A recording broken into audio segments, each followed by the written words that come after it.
Нејзиниот свет е музиката, неговиот медицината. Таа верува во нотите, тој во Хипократ. Таа пејачка, тој доктор. Два различни света, но ги обединува љубовта. Живеат и творат за својот син Маркијан. Кажи ако смееш со Ребека и Мики. Како почна вашата љубов на приказна? Сосема случајно го видов Мики во едно кафуле во Скопје. И беше голема гужва, бев со другарки излезена, требаше да патувам за 2 дена во Италија, пошто добив некоја стипендија за учење на италијански јазик во Милано. И едноставно стоеше еден дечко пред мене, јас го буцнав со прстот за да поминеме. Меѓутоа, тој се сврте и остана со нас затоа што една од другарките беше негова вратучетка, ме праша дали можам да му го дадам телефонскиот број. Јас му кажав дека може, меѓутоа дека одам за Милано. Тој ми се јави и рече дека ќе дојде да ме испрати на аеродром, што беше многу чудно. Јас му реков, таман работа, ќе ми испратат баба ми, мајка ми, јас тебе те знам 3 сати во животот, мислам, нема шанси. Меѓутоа тој дојде со неговата вратучетка, што беше за мене шок, во 6 сабајле, и ме испрати на аеродром. Потоа дојдов јас се вратив од таму, тој го изгубил мојот број, ме барал по сите кафичи, значи поминаа месец-два. Се дружевме како пријатели, јас во меѓувреме и раскинав со тогашниот мој дечко, па одев кај него во теретана, тој имаше клуб за фитнес, значи за вежбање. И така да, ето се случи нашата, да кажеме, прва ноќ љубовна. Почна оддамна, бурно, експлозивно, еруптивно и се уште е така. Тој студент по медицина, таа естраден уметник. Се содружавте ли со предрасуди? Јас им бев како некој трн во окото, естраден уметник, воопшто нема врска со медицината. Од друга страна, можеби неговите ближни, да кажам, се сака некако да го спојат со некоја идна докторка и така натаму. И имаше предрасуди, меѓутоа имаше и секакви муабети. Ние сме едно така, да кажам, мало место, кое што е махер во смислување на трачеви. Така да тоа многу често ни правеше, да речеме, некои искушенија во врската, меѓутоа сето тоа се надминуваше затоа што се запознававме со текот на времето, тој виде која сум сушност јас видов кој е тој и така едноставно. И јас немав таа, немаше одоколу, сите одоколу има.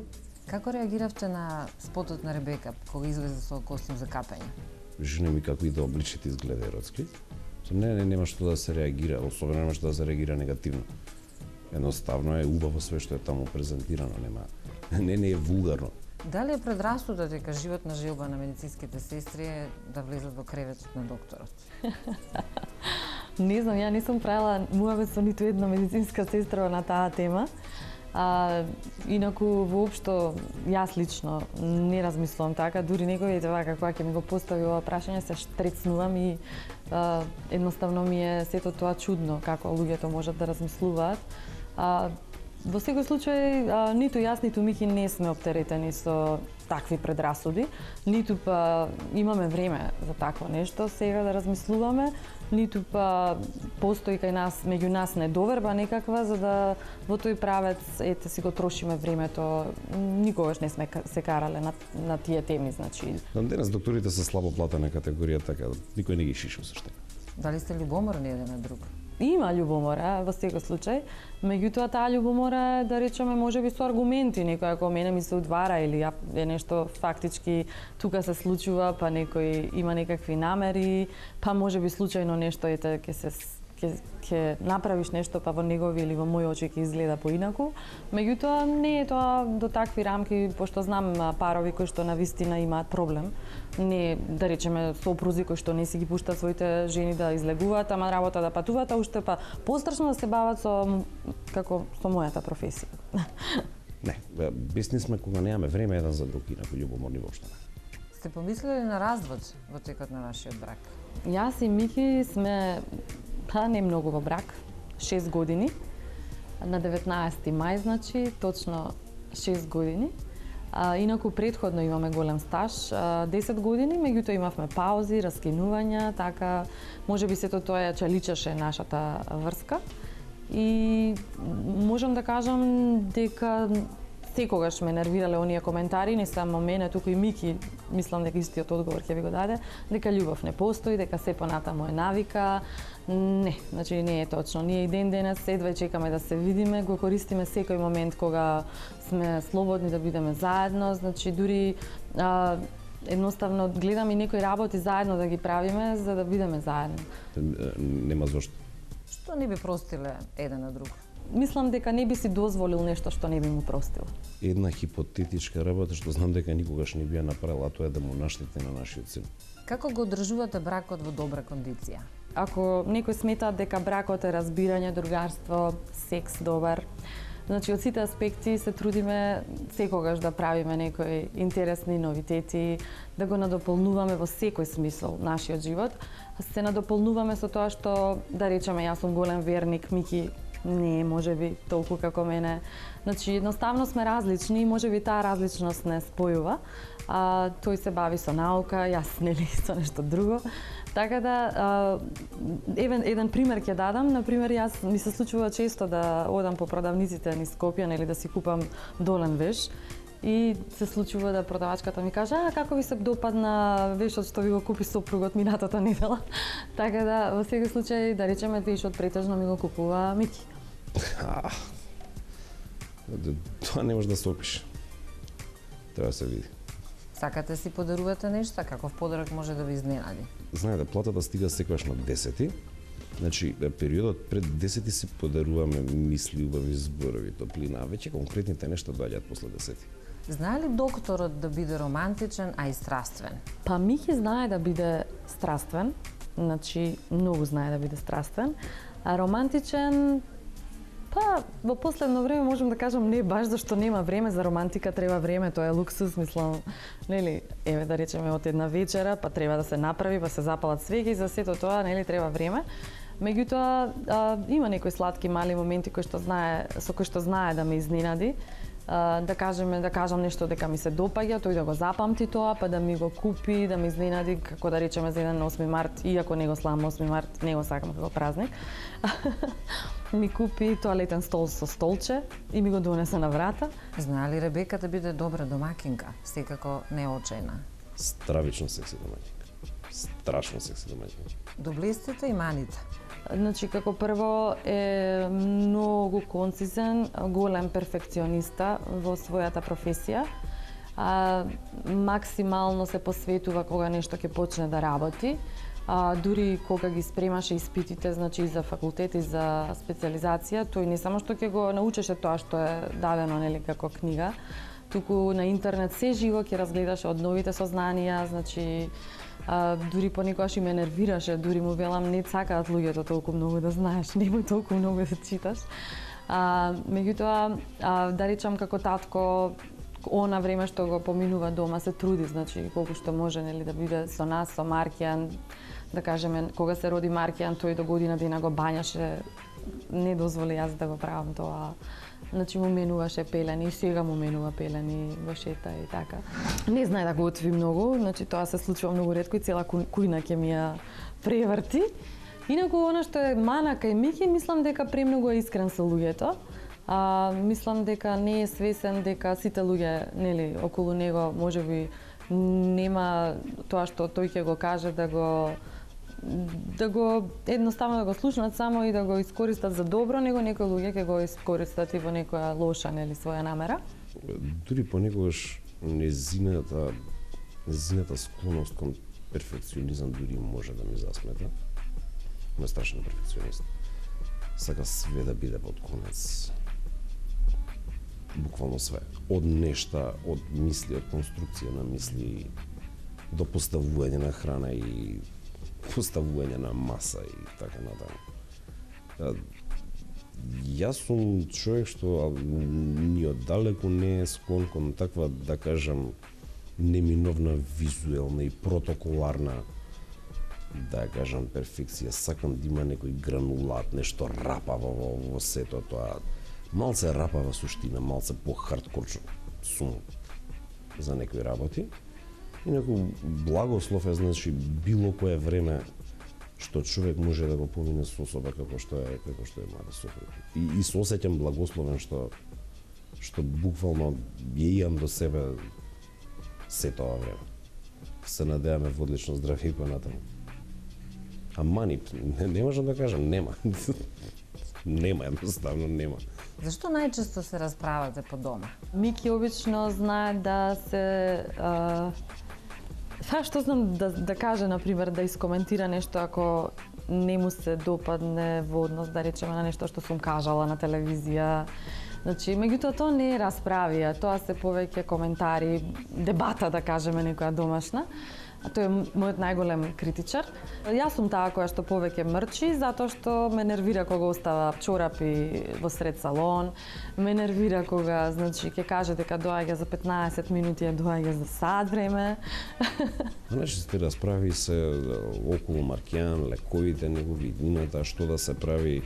Мојата супруга беше страшно разочарана од општество во еден момент, пред година и нешто. Има стравичен притисок од неа да се иселиме надвор, дури многу малку фалеше да емигрираме комплетно од држава. Многу малку работи не држава во држава. Сега бидејќи работам една должност многу ревносно, во моментов, значи, само тоа ме спречува да не ја напуштиме државата. Маркијан и вашата борба. Маркијан е нашата мисија, Маркијан е нашето искушение. Маркијан е ангелот кој што дојде и ни ги смени за 360 степени животите. Секој оној кој што има дете, нормално дека животот ќе му се промени. Она што нас не промени, тоа е дека свативме дека секој ден треба да го цениме, баш онака како што пишува во книгите, како да е последен, и дека здравието е нешто што е најскапоцено. Најважно е тоа што ние Маркијан од старт, јас и кога се заклучи, значи, што се случува со Маркијан, со неговата состојба, сите бевме дома, дури свекрва ми, мајка ми, сестра ми, и јас кажав, од денес па натаму не сакам дома да се зборува дека Маркијан е болен, дека Маркијан е различен. Значи, Маркијан е ист како сите нас и едноставно ќе се однесуваме према него како према секој, нели, во нашето семејство. И тоа беше кажано и тоа се почитува до ден денес. Значи, тој е голем борец, тој не научи нас како да веруваме во животот, како да веруваме, како јас да верувам во Бога. Значи, едноставно ме научи, ме води во многу подлабоки сфери од животот за кои што порано не сум ни замислувала дека постојат. Нашата борба со Маркијан е борба за сите нас и работите кои што денес ни се случуваат немаше да бидат толку убави ако не беше Маркијан. Се наоѓаме, значи, во општество во кое што, за разлика од многу други родители, можеме не само за Маркијан да ги направиме работите, него и за многу други дечиња како Маркијан, така да тој го преме, значи, целата борба за него е борба за сите дечиња воопшто.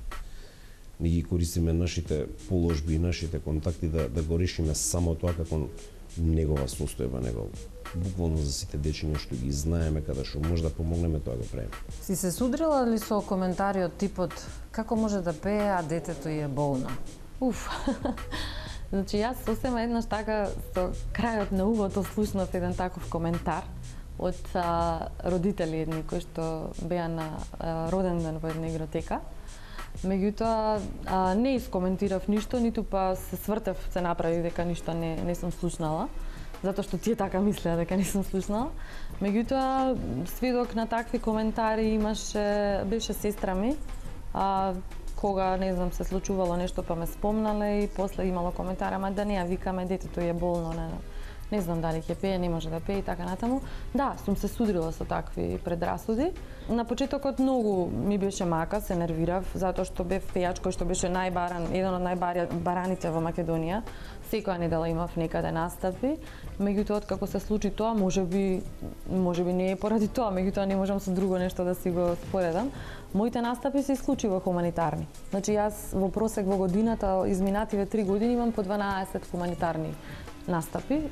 Сега не ми е важно едноставно се поставив на целата ситуација, ги гледам работите некако поинаку. Јас велам едноставно прости им Господе, ако така размислуваат, зашто не е така? Едноставно секој го продолжува животот и за да јас бидам добра мајка, добра сопруга, да се сакам и понатаму самата себе, значи морам да имам ведри мисли, морам да продолжам да бидам она што сум била. Тоа е најважно, мислам, за мене и најздраво за моето семејство. Што презирате ке луѓето?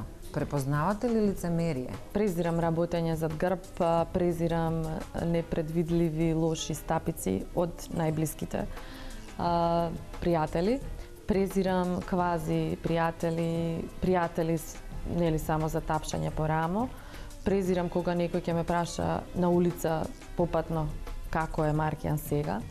Значи, презирам прашања кои што немаат потреба да се постават. Едноставно, сакам луѓе кои што се од акција, сакам луѓе кои што прават, а не зборуваат. Глупоста не можете да презирате бидејќи е состојба на умот.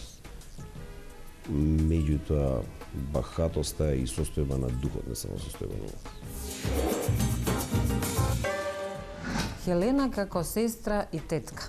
Хелена како сестра, во последно време, за жал, многу малку сме во дружба. Таа со сите своји обврски, самохрана мајка, помош има, да, меѓутоа сепак голем терет носи. Како сестра, значи кога бевме мали, јас бев секогаш втората нејзина мајка, така ќе кажеше мајка ми.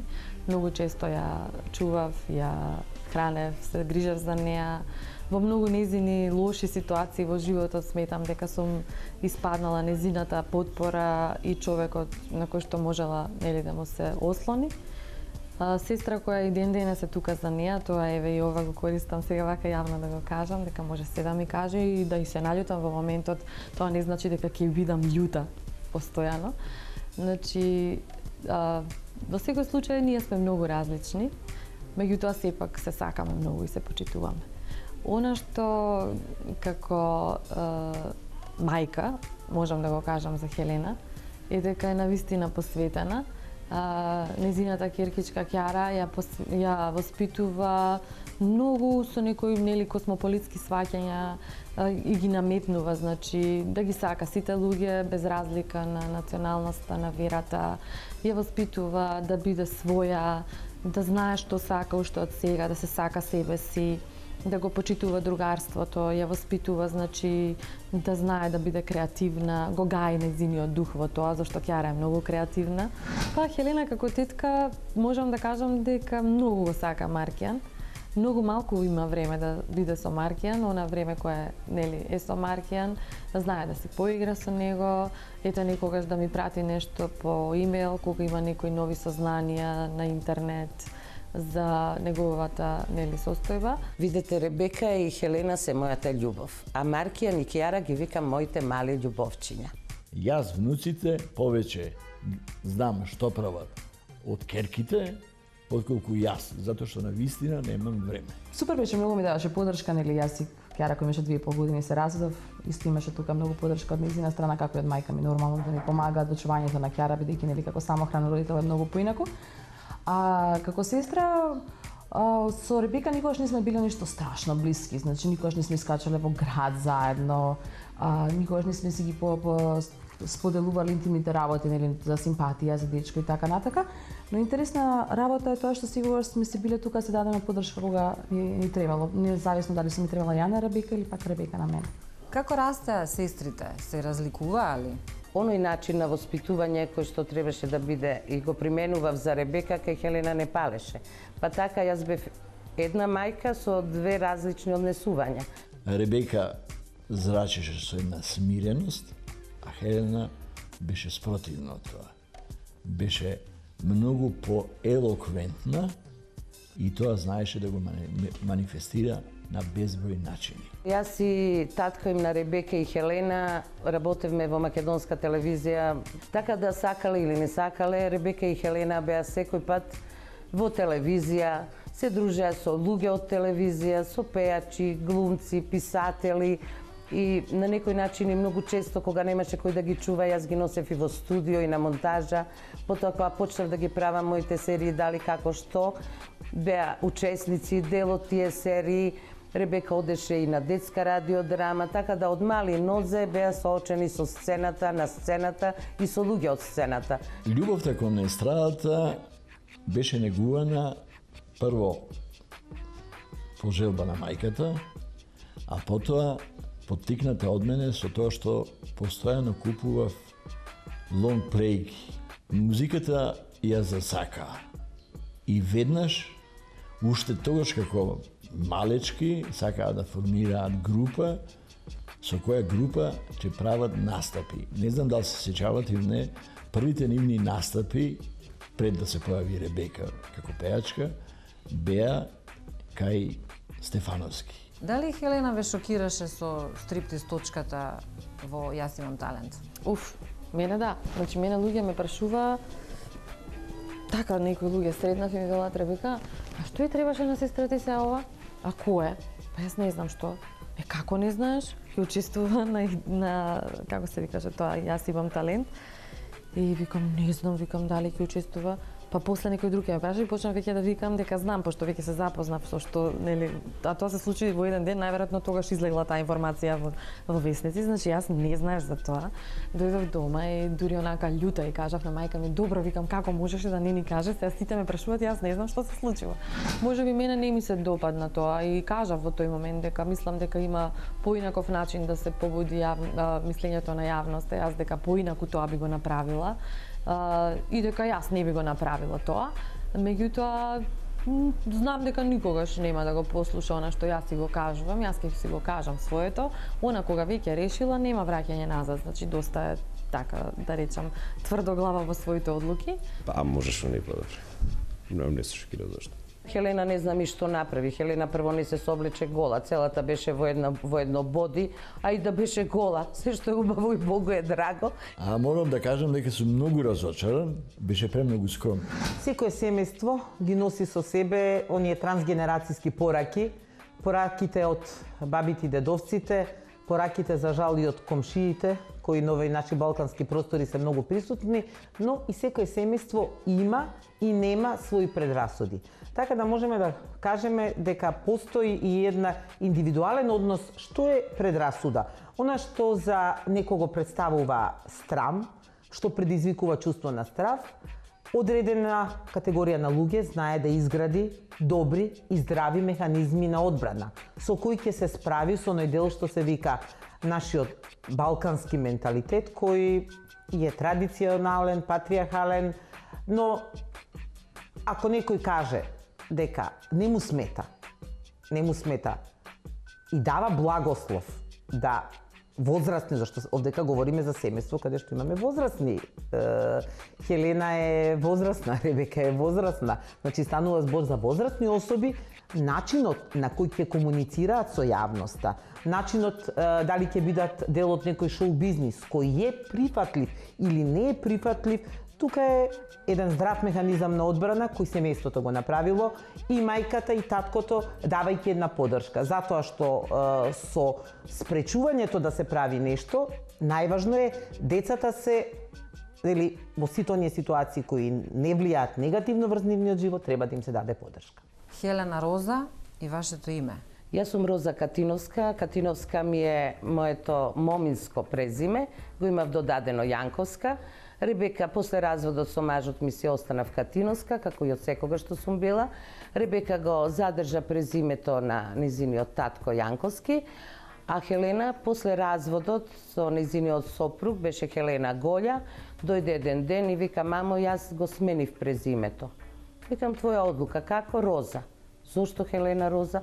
Па, мамо, ти си човекот што се правиш за мене. Никој друг ништо не направил повеќе од тебе и затоа го земав своето име за презиме. Уште кога учев во уметничко училиште, знаев сликите што ги цртав да ги потпишувам со Хелена Роза. Значи, ете така ми звучеше, значи тогаш тој аспект на 14-15 години, така некако посветски, поинтересно и така натака. Не дојде до момент да го сменам презимето, се додека не се разведов од мојот софруг, значи кој што имаше страшен проблем да останам јас Голја, не знам навистина од кои причини, дали може би својата во тој момент, дали можеби не сакал, се едно. Не е воопшто битно и нели требаше да си го вратам Јанковска, тогаш се распрашав дали може она што ми било од тинеџерските денови како сон Роза и ми кажа да си како дека може, требаше да идем на разговор. И во моја врза ме праша зашто и како сакам да го сменам и така сум и официјално, значи многу малце луѓе знаат дека јас сум навистина Хелена Роза, дека тоа не ми е уметничко име, туку така сум и во лична карта и во пасош и во сообраќајна дозвола. Неодамна ја промовиравте поскумно книгата на вашиот татко. Да, на 10. мај, на роденденот на мојот покоен татко, Атанас Катиновски Гоче, поскумно ја издадовме неговата книга Баница Леринско во виорот на војната. Ја пишуваше и истражуваше таа книга повеќе од 30 години, но за жал не успеавме да ја издадеме книгата додека тој беше жив, а негов сон беше да се издаде книгата, така да после 3 години од неговата смрт и на неговиот роден ден направивме една скромна промоција за неговата книга. Мојот татко беше еден прекрасен човек и многу сум горда на него, особено што не воспитал да бидеме луѓе во правиот смисол на зборот. Во неговата книга има поместено и поезија, тој пишуваше и поезија. Има многу убави песни за неговата родна Баница, за неговите први љубави, за љубовта со мојата мајка, која мислам дека беше вечна. И јас, кога се омажив, мислев дека сите бракови се како бракот на мојот мајка и татко. Јас никој пат не ги слушнав да се расправаат, да се караат, секој пат се вика со душо, дури и Ребека и Хелена кога порасна малку поголеми, па пошто веќе тие повозрасни, дури и се смеа. Им беше интересно. Така да, многу ми е драго што оваа книга ја виде светлоста на денот и што ете татко ми остави еден траг и на генерациите кои што ќе ја читаат има едно сведоштво за едно време, за едно страдање и за љубовта која тогаш постојала. Од целиот разговор што го направив со Ребека, можам да заклучам дека незиното семејство се храни навистина здраво. И тоа сите членови на семејството. Обично кај нас е тешко да ги натера сите луѓе, односно сите членови на едно семејство да се хранат принципите на здрава исхрана, но веројатно кај нив е тоа нешто што е пренесено од мајка. Олеснителна околност е тоа што имаат и доктор во семејство кој што ги знае принципите на здрава исхрана. Духовно и телесно ме исполнува е постот. Маркијан тој имаше епилепсија. Први во Македонија, мојот сопруг беше на конгрес во Америка и таму од една американка или во Полска беше од американка дозна дека Аткинсоновата диета се користи веќе за намалување на епилепсијата. И ние веднаш ја спроведовме, потоа, значи, одеше тоа година и пол, две, веднаш нападите за 50% кај Маркијан се намалија. И тие сите рецепти кои што ги преведовме од интернет, ги ставивме и на сајтот на Сдруженијето daјtenikrilја.mk и топло ја препорачувам, значи, на сите оние кои што имаат некаков проблем, таа диета без јаглени хидрати, значи, со масти. Вака изгледа можеби чудно, меѓутоа многу се славее со неа. Значи, во Америка луѓето славеат со Аткинс. Колку што сватив, нивната исхрана стварно е редуцирана од рафинирани јаглехидрати. Исто така, они го постигна ефектот со кетогената диета за подобрување на состојбата кај Маркијан и тоа е стварно познато дека кај луѓето кои што страдат од епилепсија за многу се редуцираат нападите, значи за честеноста на нападите и тежината на нападите со оваа кетогена диета. Многу жалосно што никој досега тоа не им го кажал и морале сами тоа да го откријат, а тоа е нешто што е познато во светот на медицината и во светот на нутриционизмот. Ке одјавам емисијата со стиховите на Ребека. Ние не сме толпа правила што ли лага ве задавила. Ние не сме лоша навика, едно сме. Кажи ако смееш на ТВ Алфа.